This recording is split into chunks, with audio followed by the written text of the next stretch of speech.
Salam alaikum, j'espère que vous allez bien. Je vous retrouve aujourd'hui pour une petite vidéo. J'aimerais faire de cette chaîne une chaîne où une fois par semaine, on va se retrouver pour un petit rendez-vous tafsir, Inch'Allah. Donc, le tafsir, bah, extrêmement important parce que connaître les sourates, c'est bien, mais rentrer dans la profondeur de la compréhension, de savoir même, d'aller jusqu'à savoir quand est-ce qu'est descendu le verset, pourquoi est-ce qu'il est descendu, quelle était l'histoire qu'il y avait autour à ce moment précis. J'aimerais vous faire la lecture. Donc moi, j'ai cette exégèse-là. C'est vrai que j'ai un rêve en ce moment et j'ai une lubie pour ça, c'est de m'acheter le Sahih de Bukhari. Vous regardez sur Internet et apparemment, j'ai vu, enfin, même les libraires donnent ce conseil-là, que le meilleur Sahih Bukhari qui soit, sous format livre, c'est le bleu marine. Donc pareil, sous plusieurs livres. Et Inch'Allah, donc je voudrais commencer par vous lire l'exégèse de quelques petites sourates. Et Inch'Allah, si j'arrive à avoir le Sahih de Bukhari, vous partagez aussi des lectures sur ce sujet. Donc, on va commencer par Surat al-Fatiha.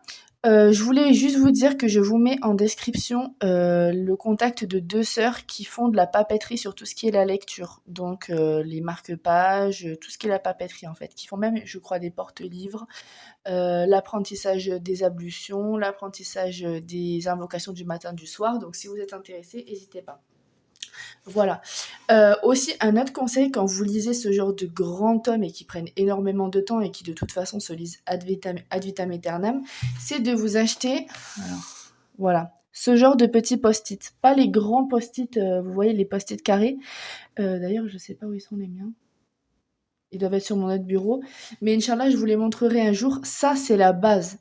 Parce que on va pas se mentir, c'est des livres qui sont des centaines de pages.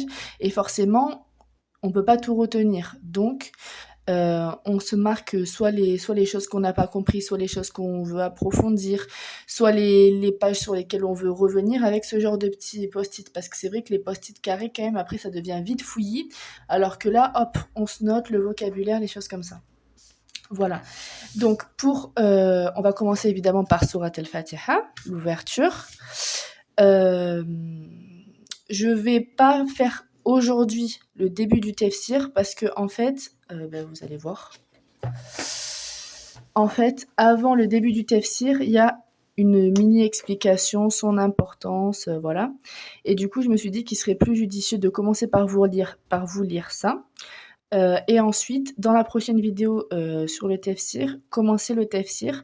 Donc dites-moi si par rapport au tafsir, vous voudriez que je vous fasse une vidéo longue, donc avec tout le tafsir, toute la lecture du tafsir, parce que mine de rien, c'est une petite sourate en termes de nombre de versets, mais le tafsir, c'est beaucoup plus long.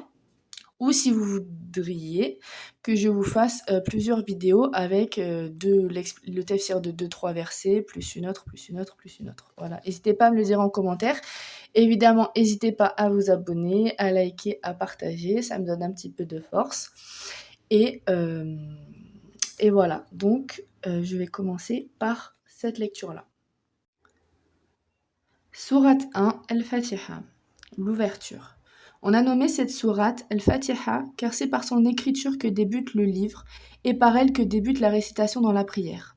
Elle est aussi nommée la mère du livre par la majorité des savants, bien que cette dénomination ait été réprouvée par Anas, Al-Hassan et Ibn Sirin. Al-Hassan et Ibn Sirin ont dit « Ceci désigne uniquement la table gardée ». Al-Hassan dit également « Les versets au sens apparent sont la mère du livre ». Et c'est pourquoi il est également réprouvé qu'on la nomme la mère du Coran. Abu Huraira rapporte que le prophète sallallahu alayhi wa sallam a dit « Al-Fatiha est la mère du livre, les 7 versets répétés et le Coran sublime ». On l'a également nommée la louange ou la prière en raison de la parole du prophète sallallahu alayhi wa sallam qu'il rapporte de son Seigneur. La prière a été divisée en deux entre moi et mon serviteur. Lorsque le serviteur dit « Louange à Allah, Seigneur de l'univers », Allah dit « Mon serviteur m'a loué » et on l'a nommée la prière car elle en est une condition. On l'a aussi nommée Ar-Ruqya, la conjuration, comme cela apparaît dans le hadith d'Abu Saïd qui soigna par elle l'homme piqué, Et le prophète sallallahu alayhi wa sallam lui dit: Comment savais-tu qu'elle était une conjuration? Ash-Sha'bi rapporte qu'Ibn Abbas la nomma la base du Coran. Et il dit: Sa base est au nom d'Allah, le miséricordieux, celui qui fait miséricorde. Sufyan ibn Huyayna la nomma al-Waqiya, celle qui préserve. Yahya ibn Abi Kathir la nomma al-Kafiya, celle qui suffit, car elle suffit à tout autre, alors que ce qui est en dehors d'elle ne permet de s'en passer. On l'appelle également la sourate de la prière et le trésor, ainsi que l'a mentionné Az-Zamakhshari dans Al-Kashaf. C'est une sourate révélée à la Mecque selon Ibn Abbas, Qatada et Abul Aliya, alors que d'autres comme Abu Huraira, Mujahid, Atta ibn Yasar et Az-Zuhri ont dit qu'elle fut révélée à Médine. On a également dit qu'elle fut révélée 2 fois, à la Mecque et à Médine, mais le premier avis est le plus vraisemblable en raison de la parole d'Allah Azzawajal. Nous t'avons octroyé les 7 versets répétés à chaque prière, et Allah est plus savant. Elle est composée de 7 versets, sans aucun litige entre les savants, mais ils ont divergé concernant Al-Basmala, quant à savoir si elle était un verset à part entière, comme c'est l'avis de la majorité des lecteurs de Koufa et d'un groupe de compagnons de leurs successeurs et de contemporains, si elle faisait partie d'un verset, ou si on ne devait pas la compter du tout, comme c'est l'avis de lecteurs et jurisconsultes de Médine. Ce sont là 3 avis qui seront développés en leur endroit, si Allah le permet, et c'est en lui que nous plaçons notre confiance. Ils ont également énoncé qu'elle comportait 25 mots et 113 lettres. Al-Bukhari a dit au début du livre de l'exégèse de son Sahih, on l'a nommée la mère du livre car c'est par son écriture que débutent les exemplaires du Coran et c'est par sa lecture qu'on débute la prière. On a également dit qu'on l'avait nommée ainsi en raison du fait que tous les sens du Coran reviennent à ce qu'elle comporte. Ibn Jahir a dit: les Arabes nomment mère tout ce qui rassemble ou précède une chose et produit à la suite des conséquences sur elle. Ainsi, ils nomment la membrane qui recouvre le cerveau la mère de la tête, de même qu'ils nomment mère l'étendard de l'armée sous lesquels ils se rassemblent. On a aussi nommé la Mecque la mère des cités en raison du fait qu'elle les devançait et les rassemblait toutes, ou encore parce que la terre a été déployée à partir d'elle. On l'a également nommée Al-Fatiha car c'est par elle que débute la lecture et que les compagnons ont débuté par elle l'écriture de l'exemplaire guide du Coran. Sa dénomination, les 7 versets répétés, est également établie. On a dit qu'on l'avait nommée ainsi car on la répète dans la prière, dans chaque unité de prière, même si le terme El-Mathani porte d'autres sens, comme cela sera exposé en son endroit si Allah le permet. Abu Huraira rapporte que le prophète sallallahu alayhi wa sallam a dit à son propos: elle est la mère du Coran, les 7 répétés et le Coran sublime. Abu Huraira rapporte que le prophète sallallahu alayhi wa sallam a dit: louange à Allah, Seigneur de l'univers, est composé de 7 versets. Au nom d'Allah, le miséricordieux, celui qui fait miséricorde, est l'un d'eux. Elle est les 7 versets répétés, le Coran sublime et la mère du livre. Al-Bayhaqi rapporte de Ali, Ibn Abbas et Abu Huraira qu'ils ont interprété la parole d'Allah: nous t'avons octroyé les 7 versets répétés à chaque prière, ainsi que le Coran sublime, comme désignant Al-Fatiha, mais aussi qu'Al-Basmala en était le 7e verset, et cela sera exposé lors de l'interprétation d'Al-Basmala. Al-Ahmash rapporte d'Ibrahim qu'on demanda à Ibn Mas'ud: pourquoi n'écris-tu pas Al-Fatiha dans ton exemplaire du Coran? Il répondit: si je devais l'écrire, je l'écrirais au début de chaque sourate. Abu Bakr ibn Abi Daoud dit, c'est-à-dire en raison de sa récitation dans la prière, et je me suffis de la mémorisation des musulmans plutôt que de l'écrire. On a dit qu'Al-Fatiha était la première chose révélée du Coran, comme cela est mentionné dans un hadith rapporté par Al-Bayhaqi dans Dalail an-Nubuwa. Al-Bakilani la rapporte comme un des 3 avis sur cette question. On a aussi dit que le premier verset révélé était « Ô toi qui te recouvres d'un manteau », comme cela apparaît dans le hadith de Jabir rapporté dans le recueil authentique d'Al-Bukhari. Ou encore qu'il s'agissait de la parole d'Allah Azzawajal: lis ce qui t'est révélé en débutant par la mention du nom de ton Seigneur qui a tout créé. Et c'est ce dernier avis qui est authentique, comme cela sera exposé en son endroit, qu'Allah nous vienne en aide. Le mérite de la sourate Al-Fatiha. Abu Saïd al-Mu'alla, radiallahu anhu, rapporte « J'étais en train de prier lorsque le prophète sallallahu alayhi wa sallam m'appela, si bien que je ne lui ai pas répondu jusqu'à terminer la prière, et je suis ensuite allé le trouver. Il me dit « Qu'est-ce qui t'a empêché de venir ?» Ô messager d'Allah, je priais. Allah ne dit-il pas « Ô vous qui croyez, répondez à Allah et au messager lorsqu'il vous appelle à ce qui fait vivre pleinement. » Puis il dit « Je vais t'apprendre la plus éminente sourate du Coran avant que tu ne sortes de la mosquée. » Il prit ma main, et lorsqu'il voulut sortir de la mosquée, je lui dis « Ô messager d'Allah, tu as dit que tu allais m'apprendre la plus éminente sourate du Coran. Oui, louange à Allah, Seigneur de l'univers, qui est les 7 versets répétés, et le Coran sublime qui m'a été révélé. » Hubay ibn Ka'b rapporte que le prophète sallallahu alayhi wa sallam a dit « Allah n'a pas fait descendre dans la Torah, l'évangile, les psaumes et le discernement de meilleur que sourate al-Fatiha qui est les 7 versets que l'on répète. Et sous une formulation, elle est les 7 versets répétés et le Coran sublime qui m'a été révélé. » Abu Saïd al-Khudri rapporte « Nous étions en voyage lorsque nous fîmes halte et qu'une esclave vint nous trouver pour nous dire « Le chef de la tribu a été piqué et les hommes sont absents. Est-il parmi vous quelqu'un qui soigne par des conjurations ?» Un homme qu'on ne connaissait pas pour cela la suivit et prononça des conjurations sur le malade qui guérit. Ce dernier ordonna qu'on lui donne 30 moutons et nous donna également du lait à boire.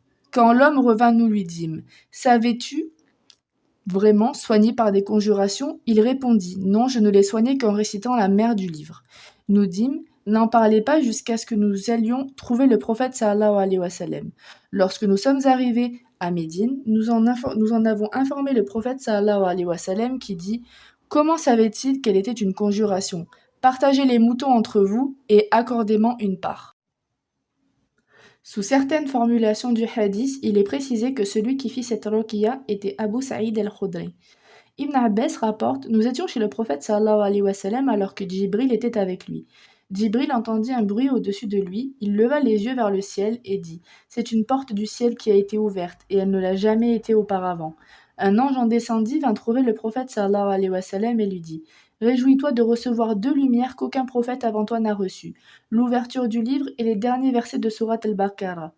Tu ne réciteras aucune de leurs lettres sans être exaucé. » Abu Huraira rapporte que le prophète sallallahu alayhi wa sallam a dit « Celui qui accomplit une prière en laquelle il ne récite pas la mère du livre, cette prière est avortée et incomplète. » Et il répéta cela 3 fois. On demanda à Abu Huraira « Parfois nous accomplissons la prière derrière l'imam. » Il répondit « Récite-la en secret car j'ai entendu dire le prophète sallallahu alayhi wa sallam dire « Allah azza wa jal dit « J'ai partagé la prière en 2 parties entre moi et mon serviteur. » Lorsque mon serviteur dit louange à Allah, Seigneur de l'univers, je dis mon serviteur m'a loué. Lorsqu'il dit le miséricordieux, celui qui fait miséricorde, je dis mon Seigneur a fait mes éloges. Lorsqu'il dit maître du jour de la rétribution, je dis mon Seigneur m'a glorifié. Mon serviteur m'a glorifié. Astaghfirullah. Lorsqu'il dit c'est toi seul que nous adorons et toi seul dont nous implorons l'aide, je dis cela est entre moi et mon serviteur ce qu'il demande. Et à mon serviteur ce qu'il demande. Relation entre ce hadith et Al-Fatiha. Premièrement, le terme prière n'est pas spécifié et il porte ici le sens de la récitation, comme dans la parole d'Allah Azza wa Jal. Lorsque tu récites dans ta prière, n'élève pas trop la voix et ne la baisse pas trop non plus, mais recherche le juste milieu entre les deux, c'est-à-dire dans ta récitation, comme cela est mentionné clairement par Ibn Abbas. Il dit également dans le hadith « J'ai partagé la prière entre 2 parties entre moi et mon serviteur, une pour moi et une pour mon serviteur, et à mon serviteur ce qu'il demande. » Puis il exposa le détail de ce partage dans la récitation de Surat al-Fatiha, ce qui montre l'importance de sa récitation dans la prière et le fait qu'elle compte parmi ses plus grands piliers. On peut mentionner l'adoration de manière générale et n'en viser qu'une partie qu'est la récitation, ou encore ne mentionner que la récitation, pour signifier la prière, comme dans la parole d'Allah Azza wa Jal, et accomplit aussi la prière à l'aube, car la prière de l'aube a des témoins. Littérature, le Coran de l'aube. Le sens versé ici est la prière de l'aube, comme cela est mentionné clairement dans les 2 recueils authentiques, y assistent les anges de la nuit et les anges du jour. Tout cela montre que la récitation est nécessaire dans la prière, ce qui fait l'unanimité entre les savants, mais ils ont divergé sur un point que nous mentionnons en ce qui suit. Deuxièmement, lors de la prière, la récitation de l'ouverture du livre est-elle nécessaire ou peut-elle être remplacée par une autre sourate ? Il existe 2 avis convenus sur cette question. Abu Hanifa et ses compagnons ont été d'avis que sa récitation n'était pas obligatoire et qu'elle pouvait être substituée par tout ce qu'on peut réciter du Coran dans la prière, en donnant pour argument la globalité de la parole d'Allah Azzawajal. Récitez donc désormais dans votre prière de nuit sans temps imposé ce que vous pourrez du Coran. Également en raison de ce que rapporte Abu Huraira dans le récit de l'homme qui accomplit mal sa prière et auquel le prophète sallallahu alayhi wa sallam dit « Lorsque tu veux accomplir la prière, prononce le takbir et récite ce que tu connais du Coran. » Il lui a donc ordonné de réciter ce qu'il connaissait du Coran sans mentionner spécifiquement Surat al-Fatiha ou une autre, ce qui est pour eux une preuve de ce qu'ils ont énoncé. Le deuxième avis est que la récitation de Surat al-Fatiha est nécessaire dans la prière, ce qui n'est pas valide sans cela, et c'est l'avis des autres imams, Malik, al-Shafi'i, Ahmed ibn Hanbal, leurs adeptes et la majorité des savants. Ils ont donné pour argument ce hadith car le prophète sallallahu alayhi wa sallam a dit « Celui qui accomplit une prière en laquelle il ne récite pas la mère du livre, cette prière est avortée, incomplète. » Aussi, Ubada ibn Samit rapporte que le prophète sallallahu alayhi wa sallam a dit « Pas de prière pour celui qui n'y récite pas l'ouverture du livre » ou encore Abu Huraira qui rapporte que le prophète sallallahu alayhi wa sallam a dit « Aucune prière n'est valable si l'on n'y récite pas la mère du Coran » et les hadiths à ce sujet sont très nombreux. Il serait long de détailler la controverse et nous avons simplement indiqué les arguments principaux des imams qu'Allah leur fasse miséricorde. Ceci dit, l'avis de l'imam al-Shafi'i et d'un groupe de savants est qu'il est obligatoire de la réciter à chaque unité de prière, alors que d'autres sont d'avis que sa récitation n'est obligatoire que dans la plupart des unités de prière. Al-Hassan et la majorité des savants de Bassora ont été d'avis qu'il n'était obligatoire de la réciter que dans une seule unité de prière, en considérant le sens global du hadith, pas de prière pour celui qui n'y récite pas l'ouverture du livre. Abu Hanifa, ses compagnons Al-Thawri et Al-Azwari ont été d'avis que sa récitation n'était pas obligatoire et que la prière était valide même si on récitait autre chose, en raison de la parole d'Allah Azzawajal. Récitez donc désormais dans votre prière de nuit sans temps imposé ce que vous pourrez du Coran, comme il a précédé, et Allah est plus savant. Troisièmement, le fidèle qui prie derrière un imam doit-il réciter Al-Fatiha? Il existe 3 avis parmi les savants. Le premier est que sa récitation lui est obligatoire, comme pour l'imam en raison de la généralité des hadiths précités. Le deuxième est que la récitation n'est pas obligatoire aux fidèles, qu'il s'agisse d'Al-Fatiha ou d'une autre sourate, que ce soit dans une prière à voix haute ou basse, en raison du hadith de Jabir ibn Abdallah qui rapporte que le prophète sallallahu alayhi wa sallam a dit « Celui qui prie derrière un imam, la récitation de celui-ci vaut également pour lui ». La troisième est que la récitation est obligatoire aux fidèles dans la prière à voix basse en raison de ce qui a précédé et qu'elle ne l'est plus dans la prière à voix haute d'après ce que rapporte Abu Musa al-Ash'ari du prophète sallallahu alayhi wa sallam qui dit « L'imam n'a été institué que pour être suivi. Lorsqu'il prononce le takbir, prononcez-le et lorsqu'il récite, gardez le silence. » Ce même hadith est également rapporté par Abu Huraira et ils montrent tous deux la validité de cet avis qui est un avis ancien des Shafi'i et Allah est plus savant, et c'est également un avis rapporté de l'imam Ahmed ibn Hanbal. Ces points ont été mentionnés ici pour montrer les spécificités de Surat al-Fatiha sur des règles qui ne s'appliquent à aucune autre sourate et Allah est plus savant. L'interprétation de la recherche de protection, al-isti'ada. Allah Azzawajal dit « Sois indulgent, ordonne le bien et écarte-toi des ignorants. » Et si une insufflation de Satan se présente à toi, cherche refuge auprès d'Allah, car il entend et sait tout. Repousse le mal par ce qui est meilleur. Nous savons mieux que quiconque ce qu'ils inventent. Dis, Seigneur, je cherche protection auprès de toi contre les incitations des démons. Seigneur, je cherche protection auprès de toi contre leur présence à mes côtés. Réponds au mal de la meilleure façon, et tu verras celui qui te témoignait de l'animosité devenir tel un ami chaleureux. Mais cette qualité n'est donnée qu'à ceux qui endurent, et elle n'est donnée qu'aux possesseurs d'une part de bien et de récompense immense. Et si Satan t'insuffle de répondre au mal par le mal, cherche refuge auprès d'Allah car il est l'audient, l'omniscient. Ce sont les 3 seuls versets portant ce sens, qui est qu'Allah ordonne de flatter l'ennemi parmi les hommes et d'être bienfaisant envers lui, afin qu'il cesse toute hostilité et revienne à la cordialité. Il ordonne également de chercher protection contre l'ennemi parmi les démons, car ce dernier n'accepte ni flatterie ni bienfaisance, et il ne cherche que la perte du fils d'Adam en raison de l'hostilité existante entre lui et Adam, comme Allah Azzawajal dit « Ô fils d'Adam, que Satan ne vous trompe point, comme il a trompé vos parents en les faisant sortir du paradis. Satan est pour vous un ennemi, considérez-le donc comme tel. Il ne fait qu'appeler ses suppôts à devenir les hôtes du brasier. Le prendrez-vous ainsi que sa descendance pour mettre en dehors de moi, alors qu'ils sont vos ennemis? Quel détestable échange font là les transgresseurs. Il a juré au père Adam qu'il était de bon conseil, et il a menti, alors que dire de la manière dont il agit avec nous, alors qu'il dit, par ta puissance, je les fourvoierai tous, à l'exception de tes serviteurs auxquels tu auras accordé le salut. Lorsque tu veux lire le Coran, demande la protection d'Allah contre Satan le maudit. Il n'a aucun pouvoir sur ceux qui croient et qui placent leur confiance en leur Seigneur. Ce qui est convenu pour la majorité des savants est que la recherche de protection doit être prononcée avant la lecture pour repousser toute insufflation. Ainsi, pour eux, le sens du verset précédent est « lorsque tu veux réciter » comme dans la parole d'Allah Azzawajal, « lorsque vous voulez accomplir la prière, lavez-vous le visage et lavez-vous les mains » qui signifie « lorsque tu veux accomplir la prière » ainsi que l'indiquent les hadiths du prophète sallallahu alayhi wa sallam.